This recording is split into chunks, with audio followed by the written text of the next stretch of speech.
Welcome back to the Bryan Devore Connection. I'm your host, Bryan Devore. Aging in place is a big topic, and what are the options and solutions for aging in place successfully? Well, here to talk about that subject and a whole lot more is my friend who specializes in this, Jacqueline Silverman. Jacqueline, how are you doing today? Hey, I'm great and so happy to talk to you today. Well, I'm glad you're about this great topic. Yeah, exactly. No, I'm glad you're here because it is a big topic, and it's sort of a buzzword right now, or buzz phrase, aging in place. But what does that mean? What does that look like? And so I wanted you to come talk about that. First, tell us about yourself and how you got into this space.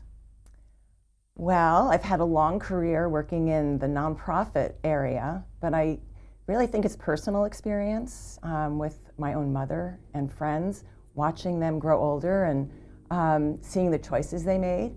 And even in the case of my own mom, who was this talented, successful woman, I watched her as a caregiver for so many elder family members and friends. But when it came to herself, she didn't do any planning. And she had this desire always to age with dignity and grace and independence. But as time went on, by not making choices and by not planning, my sister and I watched her options just become more and more limited. So there's so much more opportunity there to age well. Right. So let's talk about that. So define aging in place, and what does that mean? Aging in place is a buzzword, especially today in a post-pandemic world where so many people were isolated at home and really thinking about their lives for themselves and their loved ones when it came time to being home and getting older. So for me, aging in place is living where you want to be, wherever that is, and being able to carry out your own wishes in the years ahead.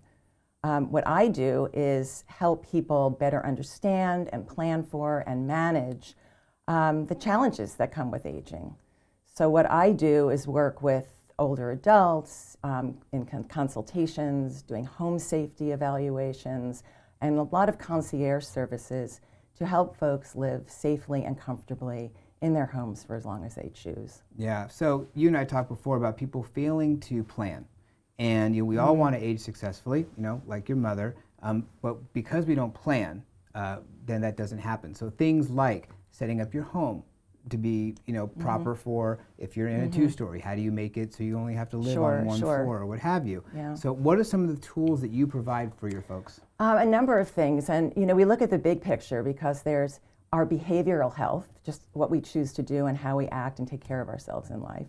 There's financial planning, retirement planning, and then there is the other planning for aging when it comes to where you're living and how you're living. And what I've seen, I've sort of coined as the rookie mistake, where you hear people like my mother saying over and over, oh, I'll know when it's time to start planning for aging. I'll know when it's time to make changes. But the reality is there's no better time than now, while you've got your faculties, while you've got the best health and strength and the most options to choose in where you want to be not only now, but how you want your future to look.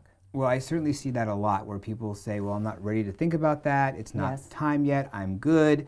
And they fail to plan for it. And when you have more options, that's the time to do it. Absolutely. Because you're not limited to, well, okay, I waited too long. Now I can't do this. I only can do that.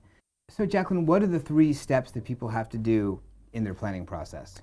3 is always a wonderful number. Yeah. And I think when we look at people who age in place best, first there's creating a plan.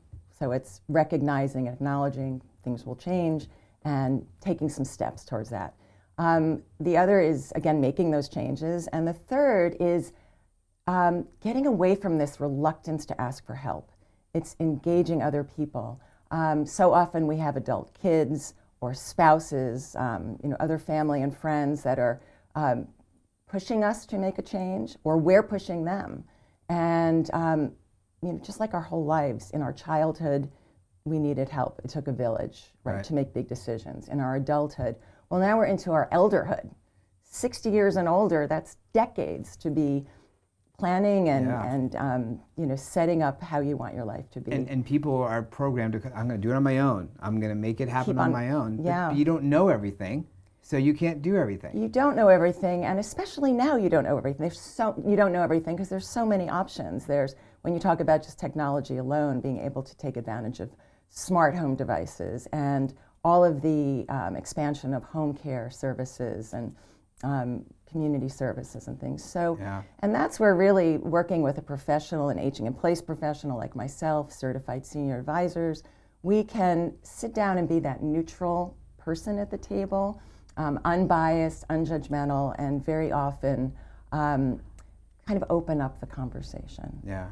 I had one client where the adult children actually arranged for me to work with the couple, an older adult couple here in San Diego.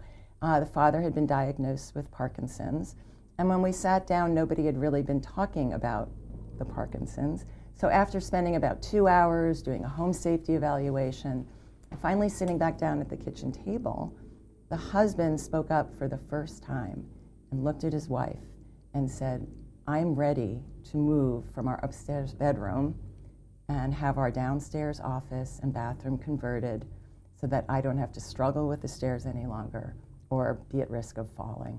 And his wife was shocked and moved, and as a result, they've moved forward in making changes.